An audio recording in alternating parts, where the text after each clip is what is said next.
graça e a paz, meus irmãos. Para mim é um grande privilégio, uma oportunidade que o Senhor nos concede, estarmos aqui juntos. E eu estava, quando eu cheguei mais cedo aqui, enquanto os irmãos estavam chegando, lembrando que quando eu mudei para Brasília, já há alguns anos, cheguei em 97, com o coração muito aquecido, transformado pelo Senhor, depois de um tempo de estudos teológicos, já batalhando pela doutrina da graça. Eu nunca imaginei chegar à Igreja Batista Central, ter esse privilégio de pregarmos aqui e falar sobre as doutrinas da graça, anunciarmos o Evangelho, como diz o James Packer, né? O antigo Evangelho, que muitos ensinaram no passado, mas que foi durante esquecido. Para mim é um privilégio, depois de muitos anos batalhar em seminários de teologia, aqui que eu sou professor, aqui da igreja. Eu lembro que foi meu colega, o irmão Paulo Freire, não é pastor, né, Paulo? Não, tchau aí. Paulo Freire estudou comigo já há alguns anos, e também, né, Paulo? Já trabalhando. O Paulo já tem alguns giz caindo na cabeça dele aí, ficou branquinho, o meu cabelo já foi. Né? Mas na época eu tinha um pouco mais de cabelo e estudamos juntos na Faculdade Teológica da Igreja Cristã Evangélica. Tem o Wendel Veras ali também, meu colega meu, e desde aquela época batalhando, né, pela fé reformada, pela fé bíblica, conforme o Senhor nos mostrou na sua palavra. Nessa noite, irmãos, eu tenho como proposta apresentar para os irmãos o tema A Graça e a Santificação. Essa mensagem eu já preguei numa outra oportunidade, e aqui o Senhor colocou no meu coração para que trouxesse também para os irmãos algo sobre esse tema, relacionando a graça de Deus à santificação. Eu pensei bastante nisso porque muitos de nós viemos de modelos de igreja onde a graça de Deus é deixada de lado em favorecimento do legalismo, de regras, de leis, onde são mais importantes do que a graça de Deus, que supera o nosso pecado, que nos leva para junto de Deus. Quando a fé reformada me alcançou há alguns anos, e eu pude entender que eu sou salvo pela graça, santificado também pela graça, a fé que Deus colocou no meu coração, isso foi para mim um grande alento, porque eu descobri que tudo depende de Deus. Quando certa vez perguntaram para o Charles Spurgeon, um pastor batista das gerações antigas, também defensor das doutrinas da graça, perguntaram: Spurgeon, eu sei que você é um calvinista, um homem que serve a Deus pregando as doutrinas da graça, mas você não acha que a gente não participa com nada, nem um pouquinho desse processo? Eu Spurgeon: não, claro, nós participamos sim. Nós pecamos e Deus vem nos salvar. Essa é a nossa participação. Nós pecamos e a graça de Deus vem nos alcançar. É isso que nosso papel, irmão, sermos usados pelo Senhor, pelo Deus que é soberano e que nos alcança com o seu poder. Vamos abrir a Bíblia. Você trouxe a palavra de Deus aí, 1 Pedro, capítulo 1. Vamos ler do verso 13 até o 21. 1 Pedro, capítulo 1, de 13 a 21.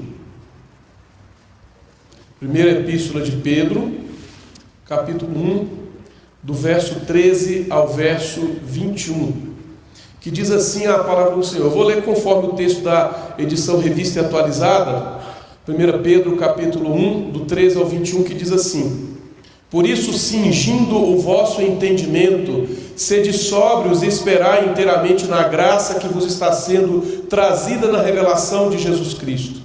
Como filhos da obediência, não vos amoldeis às paixões que tinhais anteriormente na vossa ignorância. Pelo contrário, segundo é santo aquele que vos chamou, tornai-vos santos também vós mesmos em todo o vosso procedimento. Porque escrito está: sede santos, porque eu sou santo. Ora, se invocais como Pai aquele que sem acepção de pessoas julga segundo as obras de cada um, portai-vos com temor durante o tempo da vossa peregrinação. Versículo 18: Sabendo que não foi mediante coisas corruptíveis como prata ou ouro que fostes resgatados do vosso fútil procedimento que vossos pais vos legaram, mas pelo precioso sangue, como de cordeiro, sem defeito e sem mácula, o sangue de Cristo, conhecido com efeito antes da fundação do mundo, porém manifestado nos fins dos tempos por amor de vós, que por meio dele tendes fé em Deus, o qual ressuscitou dentre os mortos e lhe deu glória, de sorte que a vossa fé e esperança estejam em Deus. Irmãos, a epístola de Pedro foi escrita em um contexto de muita luta. Pedro escreveu a sua epístola provavelmente da cidade de Roma, onde é relatado lá em 2 Pedro acerca da Babilônia, uma das ilustrações para a antiga Roma. Ele escreve para os cristãos, os eleitos, que ele chama no versículo 1, e forasteiros da dispersão, em toda a região da Ásia Menor, onde hoje seria a Turquia.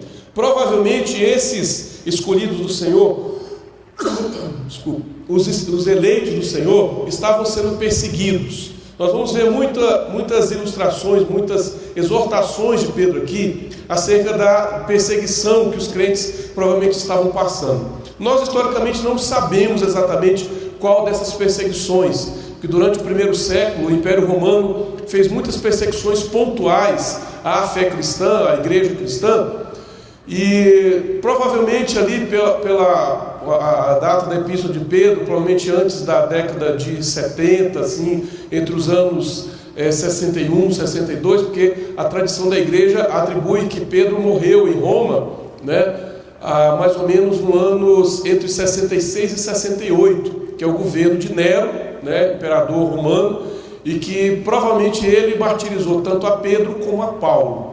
Então Pedro escreve logo cedo àquela igreja que estava passando por perseguições e uma pressão muito grande para que eles abandonassem a fé que havia sido anunciada pelos apóstolos, que eles estavam firmados, que eles tinham ouvido dos apóstolos e firmados nessa palavra, vivendo o evangelho. Mas essa grande tentação, o desafio deles saírem do caminho da salvação. Obrigado, Paulo, tenho aqui que preciso. Eles saindo da perseguição, muitos estavam com dúvida se permaneceria ou não na igreja. E Pedro então exorta-os a permanecer firmes, lembrando da obra que Deus fez na vida deles, a grandiosa obra. Nota que aqui, no verso 18, que eu fiz até menção, diz que nós fomos resgatados do nosso fútil procedimento, legado dos nossos pais, tanto herdado dos nossos pais biológicos, como dos nossos primeiros pais, Adão e Eva, o pecado, algo que a gente nasce já com ele, com a natureza herdada disso. Não foi coisas corruptíveis, prata e ouro, não compramos a salvação. Ela não é comprada, não é adquirida pelas nossas posses, mas é oferecida através da graça. John Stott, no comentário dele que ele escreve aos Efésios, ele falando sobre a graça de Deus, ele diz: não oferecemos as nossas mãos a Deus com tudo aquilo que a gente tem, nossa capacidade, não estendemos as nossas mãos em obras, mas estendemos nossas mãos vazias para receber de Deus a salvação. Não somos resgatados, irmãos, do nosso fútil procedimento com nossas capacidades, nossa obra. Isso é muito importante que a gente lembre. Lembre quem nós somos, né? Quem éramos antes da graça do Senhor. Nós éramos pecadores, dependentes exclusivamente de Deus, não tínhamos condição de nos livrar dessa situação de morte. E conforme Pedro nos lembra sempre aqui, esse resgate veio pelo precioso sangue de Cristo, o resgate que nos foi concedido, nos foi outorgado através da graça de Deus. Desculpe, irmãos, eu abro aqui. Observe no capítulo 1, no verso 7, conforme ele diz também que essa fé que nos é concedida através do sangue de Cristo. Diz assim: para que uma vez confirmado o valor da vossa fé, muito mais preciosa do que ouro perecível, mesmo apurado por fogo, redunde em louvor, glória e honra na revelação de Jesus Cristo, A quem, versículo 8, não havendo visto a mais, no qual não vendo agora, mas crendo, exultais com alegria indizível e cheia de glória, obtendo, versículo 9, o fim da vossa fé, a salvação da vossa alma. A reconciliação que Cristo nos concedeu através da sua cruz, irmãos, é algo que nós não podemos nunca esquecer. Isso é o Evangelho, isso são as boas novas. Mais do que isso, conforme muitos têm pregado por aí, algum tipo de evangelho diferente, que Paulo nos alerta em Gálatas, quando os judaizantes entraram na igreja da Galácia, ensinando outra forma de agradar a Deus, através do legalismo, do cumprimento de regras, de leis, observância do sacrifício do Antigo Testamento, observância da circuncisão. Isso não é o Evangelho. O Evangelho é a graça de Deus alcançando pecadores que, indignos, não podiam se livrar do pecado. Mas nós não terminamos nisso. O Evangelho não é só a salvação. A igreja não é um ponto de ônibus ao qual nós esperamos o próximo transporte para o céu. A igreja é o local onde os crentes são chamados para servir, para trabalhar, para ser capacitados e alcançar um mundo perdido com aquilo que aprendemos aqui. A igreja é uma agência de pregação, de ensino, de propagação do reino de Deus. E os crentes, até a volta de Cristo, devem viver uma vida de santificação. Pedro nos alerta aqui, no versículo 13, que nós devemos estar sempre prontos. Esse é o significado da expressão cingindo o vosso entendimento, que está aqui no versículo 13. A ideia de que nossa mente esteja preparada. No mundo antigo, quando Pedro escreveu essa epístola, as pessoas usavam mais aquelas roupas compridas, como se fossem grandes batas, né? A gente tem um pouco dessa herança quando vai para o batismo. Os batistas, quando vão para o batismo, usam aquela grande bata, não é assim, pastor? Grande, que vai para o batismo, alguns usam para o batismo. E no mundo antigo, ao ser usado esse tipo de roupa, era necessário que quando fosse fazer um serviço, algo mais que demandasse de maior dinâmica, essa roupa fosse cingida, levantava-se, a perna ficava de fora e um cinto era amarrado.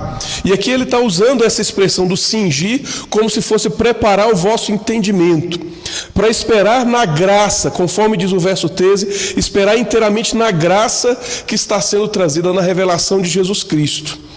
E essa graça de Deus nos leva à santidade. Veja que no verso 14, ele diz que nós não devemos nos amoldar às paixões. A expressão no grego aqui dá um sentido de uma paixão muito forte. Há um desejo muito forte, uma grande ansiedade. E ele diz, olha, vocês como crentes não devem viver como viviam antes, no tempo da vossa ignorância. Eu devo dizer aos irmãos que uma das questões, sempre que se levantam, quando se pregam as antigas doutrinas da graça, é que, agora vocês são eleitos, descobrem essa doutrina da eleição, e muitos vão dizer, tá, então como é que você vai viver agora? Vive de qualquer maneira? Eu vivo de uma maneira que não agrada a Deus, porque eu sou eleito, sou escolhido, então eu posso fazer o que eu quiser, e eu não perderei essa salvação, ela não se perderá no caminho do caminho. Isso não é o pensamento do eleito, do escolhido do Senhor. Porque aquele que é escolhido do Senhor, ele vai viver para agradar a Deus. O verdadeiro eleito, ele é eleito para a salvação e para a santificação. A graça que nos alcança no nosso pecado, nos sustenta também para que nós sejamos santificados. Conforme diz o verso 14, verso 15, pelo contrário, não vivemos mais numa vida de pecado, mas vivemos sim numa vida de santidade, uma vida para agradar a Deus. Em 1992, eu tive a oportunidade de participar de uma exposição que o Dr. Russell Shedd fez em Goiânia, onde eu morava, sobre o livro de 1 Pedro, um livro que ele posteriormente lançou pela Edições Vida Nova. E no meio do intervalo da palestra, ele estava falando justamente do capítulo 1, eu perguntei para o pastor Shedd, esse negócio de santidade, tal, mas como é que eu posso explicar isso de uma maneira muito simples? E é interessante que quando você conhece grandes estudiosos da Bíblia, eles falam aquilo que é profundo de uma forma simples. E ele falou para mim, um jovem, né, na minha época, ele falou assim: irmão, santidade é simples. Santidade é gostar daquilo que Deus gosta. E eu fiquei pensando muito naquilo, aquela palavra, aquela expressão, e me destacou que minha vida sempre foi levando por isso. Eu passei então a entender, eu como salvo em Jesus Cristo, que ser santo seria gostar das coisas que Deus gosta, daquilo que Deus prescreve na sua palavra, em viver, em agradar a Deus. É isso que o texto nos diz, nos versículos 15 e 16, tornar o nosso procedimento santo, conforme diz o próprio Deus: sede santos, porque eu sou santo. É gostar daquilo que Deus gosta, é viver de acordo com o seu padrão, viver de acordo com a sua vontade soberana. E ele diz no versículo número 17, se nós invocamos a Deus como nosso Pai, então devemos viver conforme o nosso Pai nos ensinou, para que nós possamos nos parecer com o nosso Pai. Lembrando que nós fomos salvos não mediante as nossas obras, o nosso conhecimento. E o grande lema da reforma, o grande estopim da reforma, que foi a crise contra as indulgências, foi justamente questionar uma forma de salvação que pudesse ser adquirida de alguma maneira pelo homem. Nós não temos participação na salvação, irmãos. Somos pecadores e precisamos ser resgatados por Deus. E a santidade, como alvo, como objetivo da nossa vida, vem justamente porque nós entendemos que agora fomos resgatados por um Deus soberano e devemos viver para agradá-lo, porque Ele é o nosso Rei e nós somos os seus escravos, os seus servos. E é necessário que a gente entenda com muita clareza o que é a santificação. Eu separei aqui algumas verdades sobre a santificação para que nós pudéssemos sempre meditar nisso na nossa vida, não nos esquecermos disso. Santificação é uma obra a qual Deus faz em nós. É a obra que Ele faz em nós, nos tornando santos. Deus nos liberta da contaminação do pecado e nos torna santos para que nos permitindo viver de uma forma a agradá-lo. Viver de uma forma a agradar a Deus. Aqueles que confiam no moralismo, no peso de ordenanças humanas para alcançar a santificação, esquecem que Deus é que faz essa obra em nós. Ao lembrar da reforma protestante, a grande doutrina da justificação pela fé, os reformadores puderam questionar aquilo que era ensinado em toda a Idade Média, que o crente, para ser salvo, ele deveria se tornar santo para depois receber a salvação. Esse ensino medieval de que o homem se torna santo e depois ele é salvo foi criticado muito pelos reformadores. Eles ensinaram: não, nós somos justificados e depois de justificados é que Deus nos torna santos. Então eles fizeram uma cisão entre aquilo que era chamado de justificação e aquilo que é chamado de santificação. Justificação é um ato instantâneo, é um ato legal da parte de Deus, pelo qual Ele considera o meu e o seu pecado perdoado em Cristo Jesus. E aí a justiça de Cristo é pertencente a nós agora, e Ele nos declara justos. Nós não temos que nos tornar justos para receber a salvação, mas Deus nos declara justo à vista dEle, e ao nos regenerar, Ele inicia em nós o grande processo chamado processo da santificação.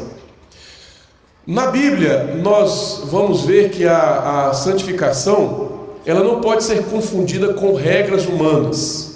Mas também há um outro extremo que nós temos que lembrar da santificação, que não é a livre vontade, viver conforme o nosso próprio querer. Como alguns até ensinam, uma graça barata, uma graça tão fácil de ser vivida, a qual não tem mais que de obedecer a Deus. Não é isso que eu estou falando.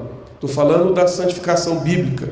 Uma santificação que consiste em agradar a Deus conforme Ele prescreveu na sua palavra. Eu entendo que numa das fases da igreja houve um entendimento muito correto da distinção entre a santificação e a justificação foi no período do século XVII, o período chamado da pós-reforma. Um grupo muito importante de teólogos, de professores da Bíblia na Inglaterra, que ficaram conhecidos como puritanos, ensinaram muito bem essa distinção entre justificação e santificação. Sei que falar de puritano hoje remete a muitos termos errôneos. Vez ou outra eu sou também chamado de neopuritano, puritano, só porque eu defendo a confessionalidade da igreja, o princípio, mas o conceito que eu estou dizendo aqui não é um anacronismo, trazer certas práticas antigas do mundo do século XVII para cá, mas trazer a vida e prática da doutrina que eles pregaram. Esse termo puritano foi dado como um apelido pejorativo a um grupo da igreja que queria purificar a igreja da Inglaterra de uma semente ainda papista que ainda reinava na igreja inglesa do século XVII, que apesar de toda a pregação dos reformadores do século XVI, ainda tinha muito esse fermento papista. William Perkins, um dos pregadores puritanos do século XVII, falava que havia muito fermento papista na igreja da Inglaterra, que era necessário purificá-la. Por isso houve esse apelido dos puritanos. Eles receberam isso, e aí no seu ensino eles enfatizaram algumas diferenças. Eu quero mostrar para os irmãos aqui o que eles enfatizaram: 5 diferenças entre a justificação e a santificação. Eles diziam assim: a justificação consiste no juízo de Deus, em qual ele declara o pecador justo, e a santificação é o ato moral de Deus, pelo qual ele torna o pecador justo. Segunda distinção que os puritanos ensinavam é que Deus justifica os pecadores por meio da morte do seu Filho, mas os santifica pelo meio da regeneração, fazendo habitar neles o Espírito Santo. A terceira distinção que eles faziam era que a justificação é imediata. Ela se dá no momento exato em que Deus declara justo o pecador. Já a santificação ela é gradativa. Ela começa no momento em que somos justificados, mas vai crescendo na medida que o Espírito Santo nos transforma à imagem de Cristo. Quarta distinção que os puritanos faziam, que a justificação ela é completa, não há patamares na justificação.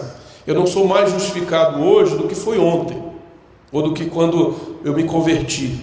Não seremos mais justificados no dia da nossa morte do que éramos no dia da nossa conversão. A santificação, porém, ela é incompleta.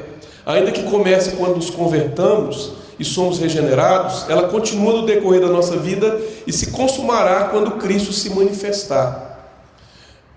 Os puritanos do século XVII, eles foram bem precisos nesse ensino, para que não caísse também no erro que surge mais tarde, da santificação plena, que alguns seguidores de John Wesley chegaram a ensinar, de que o crente pode realmente nessa vida viver uma vida de plena santificação, a qual eles não poderão mais pecar. Bom, a isso eu lembro de uma história que é atribuída ao Spurgeon também, que apareceu um senhor, um rapaz na igreja do Spurgeon. Não sei quem já viu alguma foto, algum desenho do Spurgeon. Ele era sempre grandão, muito mais forte do que eu assim, né? E o rapaz chegou para o Spurgeon e perguntou: Spurgeon, olha, eu já estou vivendo uma vida de santidade que não peco mais. E o Spurgeon não disse nada, olhou para ele e deu um pisão no pé muito forte no rapaz. E o rapaz começou a xingar o Spurgeon, a geração anterior, até a terceira e quarta geração do Spurgeon. E aí o Spurgeon só disse assim: a boca fala daquilo que está cheio o coração. Enquanto não havia nenhum ato exterior aparente de pecado, o coração dele continuava ainda amargo pela semente do pecado. Não existe essa plena santificação. Nós lutamos com o pecado sempre. Isso é que é a graça de Deus nos sustenta, para que nós não possamos dizer que conseguimos alguma coisa. Sempre é dependente de Deus. A quinta diferença que os puritanos faziam entre justificação e santificação é o seguinte: a justificação se dá somente pela fé sem obras. Ela depende inteira, absolutamente, da obra de Cristo na cruz. Nós não contribuímos nada para a nossa salvação. Deus é a causa única da nossa salvação. No entanto, a santificação é pela fé e pelas obras. porque confiamos em Deus e somos exortados a vigiar e orar. A base da nossa santificação é a união com Cristo e sua morte e ressurreição, pela qual Deus nos exorta a viver uma vida para agradá-lo. Eu sei que para muitos reformados essa opinião com a qual eu apresentei aqui pode soar estranho, mas a santificação é um ato que eu e Deus trabalhamos para que nós possamos, para que ela seja efetivada, ou seja, é uma ação dupla. Será que ela depende somente minha ou depende somente de Deus? Não, a salvação, a santificação não é um ato ao qual eu faço sozinho. Ela é baseada na união que eu tenho com Cristo. Porque eu sempre lembro que ela é um fruto de um potencial, um recurso natural que eu tenho. Mas aquilo que Cristo me leva a viver, me leva a conduzir minha vida. Cristo nos capacita a viver, a querer a vontade de Deus, a trabalhar na sua plena satisfação. Há um livro que a editora Fiel publicou, muito importante, é um livreto por parte do sermão de John Piper, chamado Plena Satisfação em Deus. Eu recomendo você a ler e entender como é isso. A vida de santidade ao qual você vive para agradar ao Senhor. Sempre lembre também o seguinte: embora nós temos a nossa parte na santificação, o nosso esforço não deve ser realizado em autoconfiança, mas na dependência do Espírito Santo. Porque a nossa santificação tem um agente que age em nós, que se move em nós, que é o Espírito Santo. Ele é que nos constrange quando pecamos, que leva que a nossa consciência seja tocada quando estamos próximos de fazer algo que não agrada a Deus. Me lembro, certa vez, de um seminarista, era meu aluno, que ele disse: pastor, mas quando eu tentei uma época não servir a Deus, ele estava contando, foi para o seminário, que foi criado na igreja evangélica, e durante um tempo antes dele ir para o seminário, ele falou assim: eu tentei até viver fora do evangelho, mas era tão constrangedor, que às vezes eu estava junto com alguns amigos, e eles sabiam que eu era crente, e não fazia algumas coisas, porque a minha presença já os constrangia, mas mesmo eu não querendo, o Espírito Santo me levava a dar a eles alguma palavra, ou de aconselhamento, ou de exortação, porque o Espírito Santo agia na vida dele de forma soberana para que ele não se perdesse. E ele, quando foi estudando, aprendendo mais ainda as doutrinas da graça, ele pôde entender que aquilo era a obra soberana do Senhor. E aquela oportunidade a qual ele teve esse período, talvez um pouco longe do Senhor, ele pôde hoje entender e aconselhar muitos jovens, e talvez estejam com essa tentação de vir: olha, eu vivo na igreja, mas eu quero, quem sabe, conhecer um pouco. Não é necessário, porque a vida na presença de Deus é a plenitude daquilo que nós podemos viver. Deus nos criou para a sua própria glória, como diz aquela famosa pergunta do Catecismo de Westminster: nós fomos criados para a glória de Deus. E na resposta interpretada por John Piper, o fim principal do homem que é glorificar a Deus ao gozá-lo para sempre, ou seja, ao viver em plena comunhão, na plenitude, na plena satisfação em Deus. James Packer fala no livro dele, O Conhecimento de Deus, que Deus não nos salva somente para nos livrar do pecado, mas Ele salva para a sua própria satisfação. Deus, conforme diz o profeta Sofonias, se satisfaz em nós, na salvação que Ele realiza em nossas vidas. A santificação, irmãos, é um confronto com o pecado que eu não posso nunca esquecer. Conforme diz John Owen, nós vivemos uma luta com o pecado, ao qual nós temos que mortificá-lo. A santificação é um conflito com o pecado que habita em nós. O livro famoso de John Owen, onde ele fala sobre a santificação, a mortificação da carne, ele lembra isso, que o pecado que habita em nós, ao qual nós temos que lutar. Não somos perfeitos, nem o seremos enquanto vivemos nesse tabernáculo. Buscamos o alvo que é agradar a Deus, caminhamos nessa direção. No entanto, o pecado continuará em toda a nossa peregrinação terrena. a exercer influência sobre nós. Por isso que eu lembro mais uma vez, qualquer ideia de perfeccionismo espiritual, dizendo que o crente não peca mais, ele é antibíblico. Tenho que sempre lembrar isso, porque parece uma tendência para muitos que se ufanam, que agora são eleitos, escolhidos do Senhor, não querem mais viver uma vida comum como eles viviam antes, e podem agora vencer o pecado por suas própria força. Não é assim. John Murray, um professor presbiteriano do século XX, ele escreveu um livro chamado Redenção Consumada e Aplicada. E ele faz uma aplicação interessante, uma ilustração mostrando que a luta contra o pecado é como se fosse uma guerra.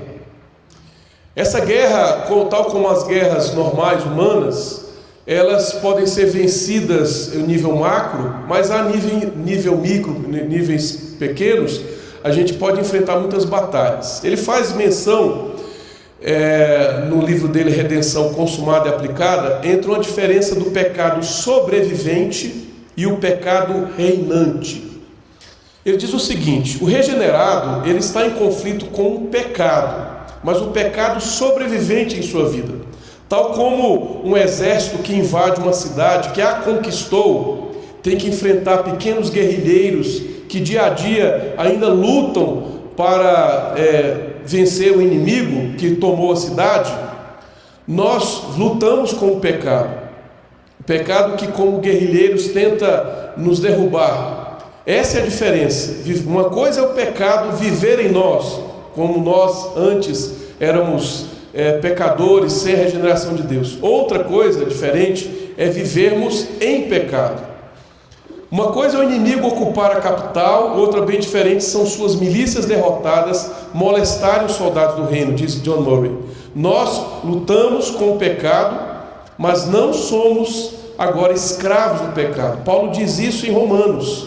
Romanos, ele vai lembrar que não vivemos mais servindo ao pecado como escravos, mas agora fomos libertados em Cristo Jesus. Essa é a vida vitoriosa que Cristo apresenta para nós, que o verdadeiro Evangelho traz para nós. E o padrão que Deus nos dá, nunca pode ser esquecido, é a sua lei. Abra sua Bíblia, por favor, comigo, em Romanos capítulo 7. Eu quero mostrar para os irmãos algumas passagens importantes desse capítulo 7 de Romanos. E o pastor Gilson sabe bem, numa conferência reformada tem que falar de Romanos, né? Eu não tive o privilégio de participar hoje de manhã e à tarde com os irmãos, mas conferência reformada tem que falar em Romanos, pelo menos alguns versículos. Capítulo 7 aqui de Romanos, Paulo diz: porventura ignorais, irmãos, pois falam os que conhecem a lei. Versículo 1: que a lei tem domínio sobre o homem toda a sua vida? Ora, a mulher casada está ligada pela lei ao marido, enquanto ela vive. Mas se o mesmo morrer, desobrigada ficará da lei conjugal. Paulo faz aqui uma analogia do casamento e a lei de Deus. E ele diz: olha, assim como no casamento ele é encerrado o casamento é encerrado quando há morte, a lei de Deus, no tocante à condenação, né, que o Antigo Testamento nos fala, ela não tem mais essa força sobre nós, porque nós já morremos para a lei nesse sentido. Mas observe o que Paulo vai dizer mais adiante. Quero ler um pouco mais do mesmo capítulo ainda, verso 3. De sorte, ainda continuando a analogia do casamento, verso 3, de sorte que será considerada adúltera se vivendo ainda o marido unir-se com outro homem. Porém, se morrer o marido, estará livre da lei e não será adúltera se contrair novas núpcias. Interessante observar essa ilustração que Paulo fala aqui e pensar na Epístola aos Gálatas, onde ele vai criticar os judaizantes que tentavam impor a lei de Moisés, as regras da lei, à igreja que estava já em Cristo. Aqui na ilustração seria como que a igreja vivesse em forma de adultério, tentando viver na velha aliança, agora já recebendo os benefícios da nova aliança. Assim, meus irmãos, verso número 4, também vós morrestes relativamente à lei, por meio do corpo de Cristo, para pertenceres a outro, a saber, aquele que ressuscitou dentre os mortos, a fim de que frutifiquemos para Deus. Porque quando vivíamos segundo a carne, as paixões pecaminosas postas em realce pela lei, operavam em nossos membros, a fim de frutificarem para a morte. Agora, porém, libertados da lei, estamos mortos para aquilo que estávamos sujeitos, de modo que servimos em novidade de espírito e não na caducidade da letra. A letra que ele faz referência aqui é a letra da velha aliança. No entanto, irmãos, essa lei de Deus, no seu aspecto de condenação, já foi superada pelo corpo de Cristo, conforme Paulo diz assim. No entanto, a lei não é pecado. É um problema muito sério, aquilo que é chamado de antinomismo. Nomos, o termo grego para lei, e aqueles que vivem contra a lei, uma espécie de licenciosidade, né? O Dr. Martin Lloyd Jones lembra na sua conferência dos puritanos do chamado sandemanianismo. Sandeman foi um ensinador desse tipo de pregação, eu creio que no século XVII, dessa ideia de que a gente pode viver sem a lei de Deus. Lembrando o seguinte, irmão, a regra da nossa santidade continua sendo a lei de Deus. Ela é o nosso auxílio no caminho da salvação. Em Cristo nós fomos libertados da lei para servirmos a Deus no Espírito. Essa antiga união que gerava morte, conforme nós vemos aqui no capítulo 7, de 1 a 6, agora nós vivemos uma nova vida. A lei não é pecado, conforme nós observamos aqui no verso 7. Observe que diz aí: que diremos, pois? É a lei pecado? De modo nenhum. Mas eu não terei conhecido o pecado, senão por intermédio da lei, pois eu não terei conhecido a cobiça, se a lei não dissera: não cobiçarás. Mas o pecado, tomando ocasião pelo mandamento, despertou em mim toda sorte de consciência, porque sem lei está morto o pecado. Aqui nesses versículos, até o verso 13, eu vou ler até o verso 13 para continuar o parágrafo, diz assim: outrora a lei eu vivia, mas sobrevindo o preceito reviveu o pecado e eu morri.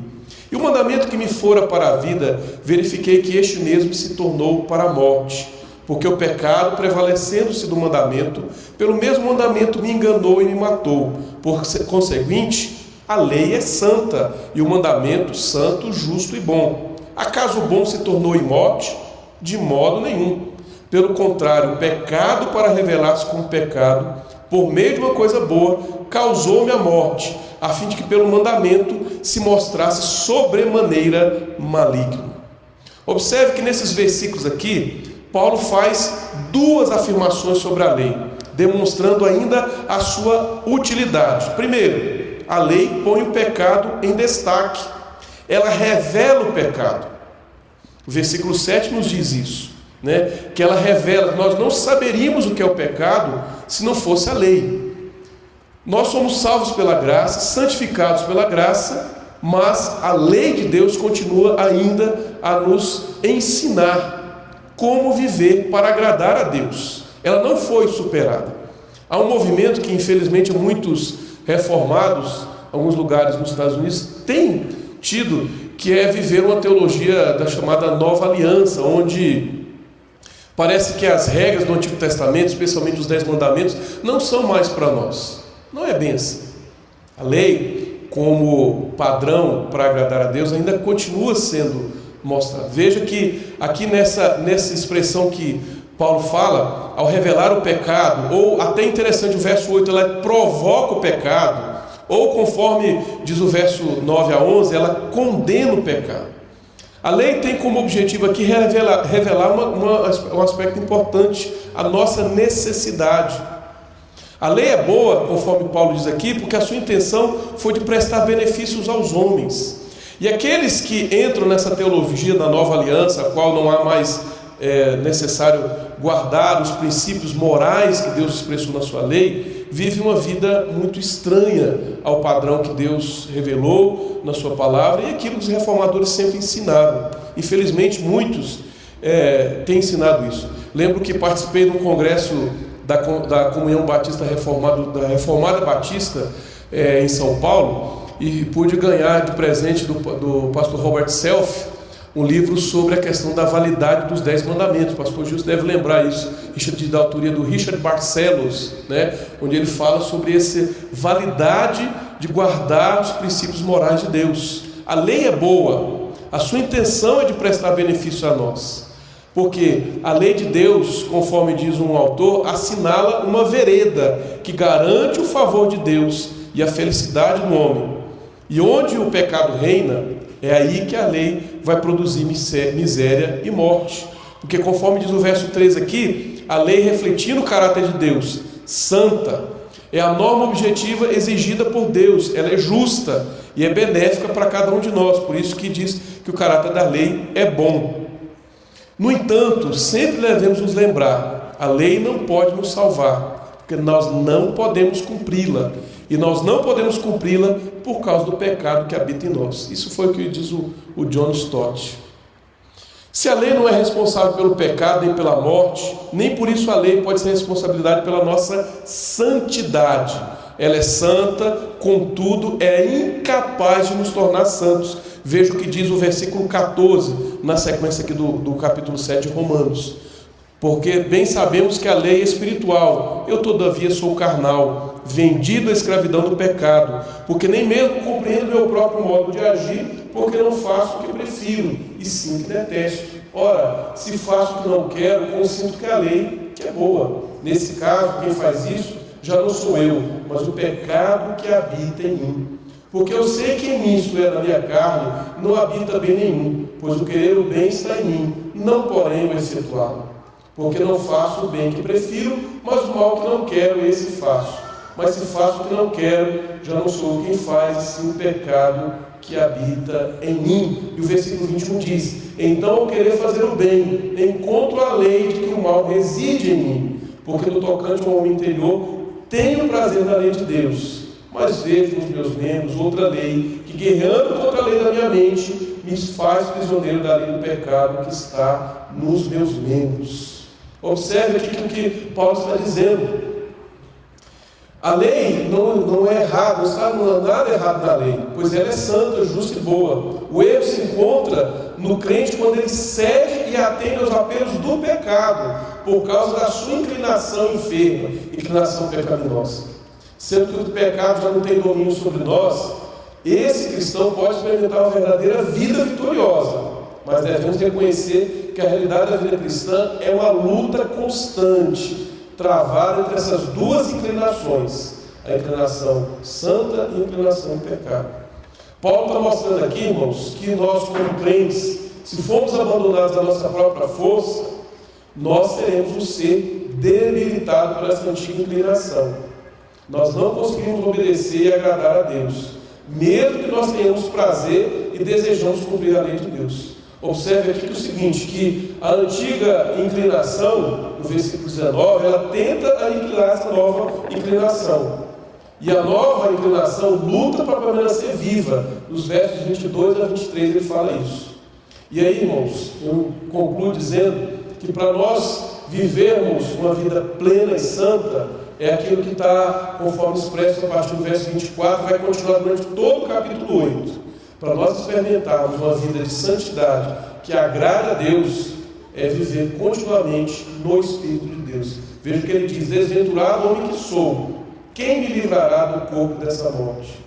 Graças a Deus por Jesus Cristo nosso Senhor, de maneira que eu, de mim mesmo, com a mente sou escravo da lei de Deus, mas segundo a carne da lei do pecado. E continuando o capítulo 8, ele vai dizer: agora, pois, já nenhuma condenação para os que estão em Cristo Jesus, porque a lei do Espírito da vida em Cristo Jesus te livrou da lei do pecado e da morte. Porquanto que for impossível a lei no que estava enfermo pela carne, isso fez Deus enviando seu próprio Filho, em semelhança de carne pecaminosa, e no tocante ao pecado, e com efeito, condenou Deus na carne o pecado, a fim de que o preceito da lei se cumprisse em nós, que não andamos segundo a carne, mas segundo o Espírito. Então, para que nós possamos viver uma vida de vitória, é a dependência do Espírito Santo. Conforme diz aqui Paulo em Romanos, se você continuar a ler o capítulo 8, você vai entender por que ele fala de uma vitória tão marcante. Depois de analisar o capítulo 7, vermos como que uma vida de pecado, uma vida de pecado que não agrada a Deus, ao continuar no capítulo 8 você vai ver uma vida vitoriosa, porque não andamos mais segundo a carne, mas segundo o Espírito. Vamos orar, irmãos, pedir que o Deus nos abençoe agora nessa noite. Pai, eu te dou graças porque a Tua palavra foi pregada em nossos corações agora. Peço que o Senhor possa aplicar as nossas vidas, o nosso viver, conforme a Tua vontade. Deus, que o Senhor tenha misericórdia da Tua igreja para que ela possa viver uma vida que te agrade. Uma vida que possa, Senhor Deus, ser diferente dos padrões como muitos têm vivido por aí. A igreja evangélica no Brasil tem vivido, Senhor Deus, um caminho estranho do Teu Evangelho, um caminho diferente daquilo que foi pregado pelos reformadores, pelos grandes missionários através da história. Que nós possamos, ó Deus, seguir o verdadeiro Evangelho, aquele pelo qual o Senhor é exaltado e qual nós dependemos unicamente de Ti e da ação do Espírito Santo em nós. Muito obrigado por tudo que o Senhor fez entre nós e fará ainda mais nesse evento, nesse congresso. Fala conosco, Senhor Deus, ainda mais. É o que eu peço em nome de Jesus. Amém.